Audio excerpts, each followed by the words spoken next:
Today's dish is tomato chicken. Fried tomato chicken, all the ingredients required are: this plate is half a chicken, about to caddies. This bowl is chicken, offal, ginger peeled and sliced, garlic has more than a dozen cloves, a small bowl of fresh green pepper. The base of the hot pot is famous, about a quarter of a piece. Medium-sized fruit, 8 to 9 tomatoes. This tomato variety I use is Provence. Peel all the tomatoes. This step is very important.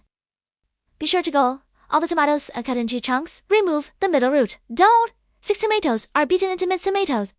Don't break it too much. It can be a little grainy. The remaining 3 tomatoes are not broken. Finally, pour a little more rapeseed oil into the pot. The oil is 60% hot. Pour the chicken in and fry until the skin is slightly brown. After the chicken is fried, drain the oil and fish it out for later use.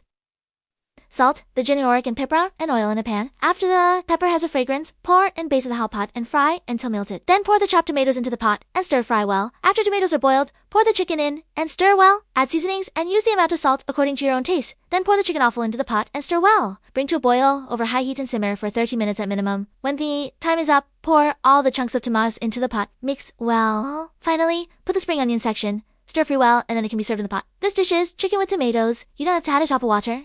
The original tomato chicken. The bottom of the electro hot pot is covered with bean sprouts. Scoop all the tomato chicken into the electro hot pot. Decorate the surface with a little salt whisker, and you can start eating delicious tomato chicken to share with you.